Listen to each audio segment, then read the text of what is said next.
Yeah. Yeah.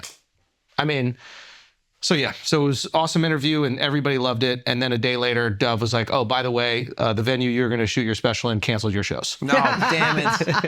I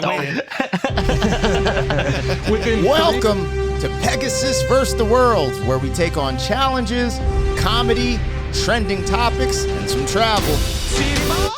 City boy! All right, I thought this was kind of crazy, and this kind of fits this channel because I just did a couple of Andrew Schulz reactions over here. Schulz. I always say Schulz. Schulz. And I think it's wild. I think this story's kind of wild.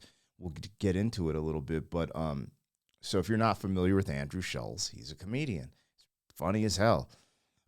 He has a podcast called Flagrant. I've watched it every now and then. I'm not like, I don't follow it as like closely as, let's say, I do like the Rogan podcast, but they really do their thing. It's funny because they are definitely left-leaning, like 100% left-leaning, but they got a chance to interview Donald Trump.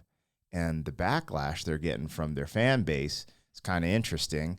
And now I hear that he's filming a special. Do you know how important filming a special is? Like, and he's huge. Like, he can do stadiums. So that's just crazy that a venue canceled his special after he did the Donald Trump interview. Let's see what they're talking about. This is Andrew Schulz on Flagrant with the squad, and yeah. 3 hours. Doug, after we interviewed him, before the episode comes out, he goes to the venue. Everybody leaves. It's on Schultz's like special team. All of them have to go to the venue, check it out. I assume everything is good. People flew in for this. Oh, yeah. So we've had these venues locked in for months now, something like that. Like, it's not like we might do it here. It's booked. It's ready to go. We're going on sale this week. Like, we have the entire production team come out for this is for the third time many of us are spotting the venue and looking at everything. We have the set design already curated. We're moving around seating plots, camera plot. Like, it's ready to go. We're going on sale this week. And we get an email 3.5 hours out. After discussing with our board members, we don't think that it would be, there's email, you'll bring it up, but don't show any emails off. But it was a BAM, Brooklyn Academy of Music, which is a venue they've shot tons of specials in. And 3.5 hours after the interview, they canceled shows. So, yeah, let's see if we can show the thing. Read the exact email, because they're also... Brooklyn Academy? That's crazy. You know what's even more wild about this is that, what was it called? The Al Smith dinner or some shit? I don't even know what that is. But I'm seeing all these clips pop up because Trump is actually super funny. Like, I should be reacting to his comedy on this damn channel at this point, because he did a roast. Like, he's literally roasting Chuck Schumer to his face. Yo, it's just crazy. Politics is so interesting. And everyone's saying he took advantage of Kamala not making it to that dinner. And I was like, bro, they're like, yeah, he's roasting Kamala, calling her fan base, what did he call the white dudes for Harris? Like, he's clowning them. Bro, it's actually funny. Like, it's a good roast.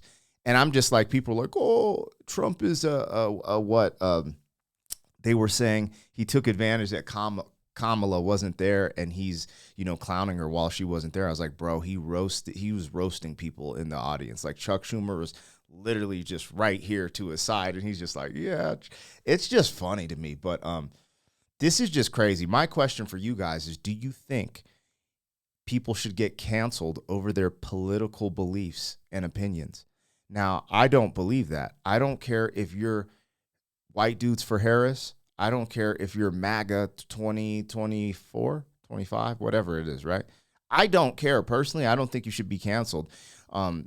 Cancellation would come with like devastating crimes, that you've committed, or violent acts, stuff like that.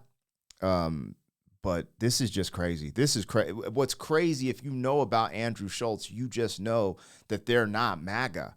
Like, he's just not. So that is what's even more crazy, that people are just like, nope, you, blah, blah, blah, blah. They're canceling my shows, but they're also begging Live Nation to not cancel future shows with them. Like, they still want business, but they're like, just not this guy. Now, I don't know if it's a Trump interview, but the day before it came out, we were ready to go and we were going on sale this week.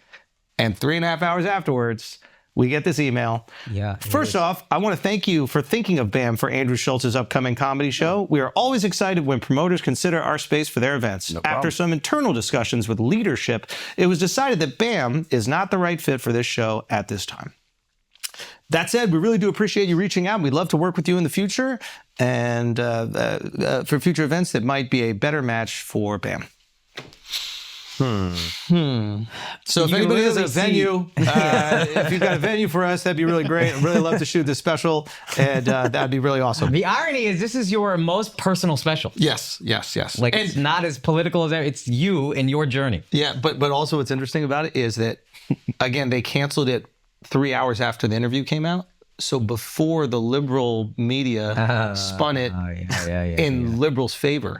So if they waited 2 days, they get the hero. You're a darling of the liberals. You just got to send him, be like, I laughed in his face. Like, you guys not understand. Nah, fuck them. Fuck them and fuck them forever. Yeah, that's cool. That's what I'm saying, bro. Like, I learned this the hard way during 2020.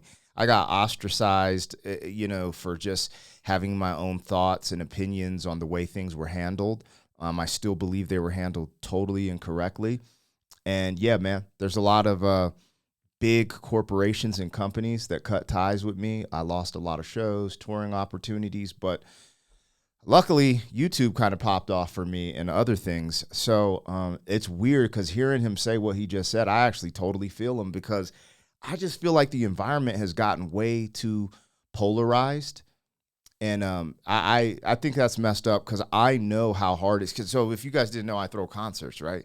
And booking dates is so complicated. It's really not complicated, but it is like a task, like hitting up the venue, making sure they have the date open, putting the first hold, then negotiating your event, then saying, hey, I still have first hold. We're going to do it. Hey, announce date is this day. Tickets go on sale this day. Boom, bye, getting the marketing, your artists that you're booking, making sure you have access to their Facebook so you can run advertisement, all these different little things. And I'm in I wouldn't say the minor leagues, like the middle league, I guess, because Live Nation is way over like my pay grade personally, but I've thrown some shows with 2,000, 3,000 people. So like, that's a pretty good, solid size show. But again, it's not 10,000 or 20,000. That's like Red Rocks and stadiums. So again, all I'm saying is it's even harder. Like because like you got to remember these huge, profound venues, like let's say a Red Rocks. I'm sure this Brooklyn Academy spot is the same, where they're like totally booked. Every weekend is booked, guaranteed. That's just kind of how it goes with some of these bigger venues. So even securing a date isn't easy. And with the economy being so crazy, like turning down a big show like this is insane. It's literally cancel culture at its finest. But the saying, go Wizoak, go Brizoak. Anyways, it's messed up. Andrew Schultz always moves around, because he had some jokes on a Netflix special that I think they're going to air. And then they're like, yo, we need you to cut these jokes. And he was like, nah, and he dropped it on his website. Hence why I've been reacting to his stuff on this channel. But yeah, I think this is really interesting. But behind the scenes, man, throwing an event and being involved in it at the capacity they are with the set design, stuff like that, it's not easy. It's a lot of work. Crazy. You got to come to Queens, man. Brooklyn.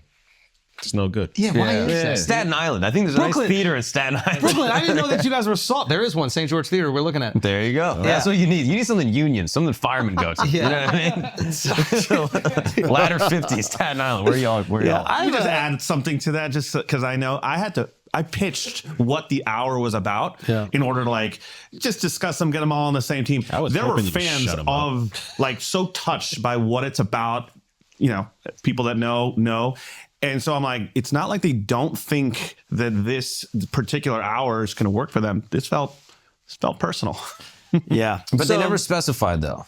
Again, I can't say for sure that this is what it is.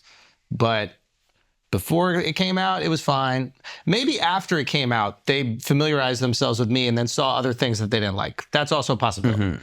But haircut. Yeah. It might have been that. I was thinking that. Fuck. Yeah. Why did I do that? I fucking dink. Yo, I'm tripping because I just don't agree with these people. I mean, I guess they have the right, these I don't know, man. I don't think it's right, but when you run a company and a corporation, you're going to do what you feel is best, right? But that's just not my thing. I don't know. Glitch. It's fucking Peter It is Dinklage's Dinklage's fault. Yeah. So now what?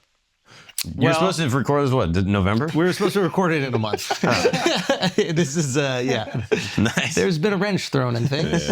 Yeah. I don't know. But yeah. You have any places in mind that you want to say out loud, or you? I mean, we've been looking nonstop. And the tricky thing, and I guess why maybe this is too much inside baseball, but like most venues are booked like months in advance. Yeah. So now you're dealing with like limited avails, but like, so we might have to do it, during a weekday, it might be a little bit more inconvenient. Hopefully everybody still comes out. That'd be really awesome. And buy tickets very quickly, because usually these are on sale for months and months, and we're going to have a short window. Yeah. And also, because Andrew likes to change the seating plan in every venue he does, we also have to get approved by the city that just make everything harder. So if you happen to own a beautiful theater in New York City or the Tri-State. All right, that's the gist of it, you guys. I thought it was worth covering over here. It's unfortunate. I'm curious on what you guys think. Look, they're not even like, I mean, this is the funny thing is they might vote for Trump. Some of them might vote for Trump. I don't know. They might, but they're not Trump supporters. Like, there's a vast difference. And also, if you watch their content, they're super left-leaning, right? And they're comedians. They're having fun. They actually did a good interview with Trump. But I think this is where it goes too far. And you'll see it in even comments on this video. People will just lose their over Trump. And that's actually one of the reasons I like Trump, because people melt down to his name. I'm just like, dude, that's the ultimate power over people. Like them complaining in comments, oh my God, he's this, he's that. And then when you just see what all these people, politicians do in general, it's like, yo, you really feel it that way? Like that strongly? Like, really? Okay. The funniest thing as of recent, I thought, was them saying that Trump is the end of democracy as we know it. In my opinion, you guys correct me if I'm wrong, wouldn't technically Kamala Harris be the end of democracy?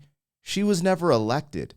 If she became president, wouldn't that be the end of our democracy, constitutional republic, democracy? You know what I'm saying? Wouldn't that be the end of it? She did not get elected. She got selected. That's interesting. I think that's crazy. That's the piece that I've been like, what?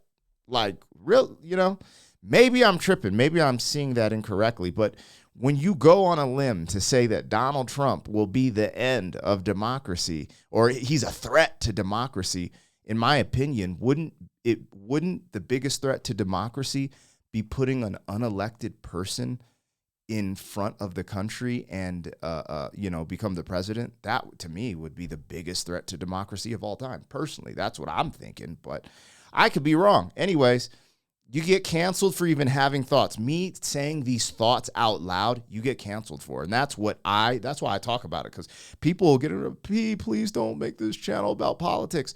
When have you known me to make a channel about politics?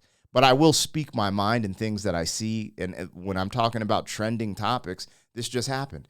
So anyways, I am very curious to see what you guys think of this.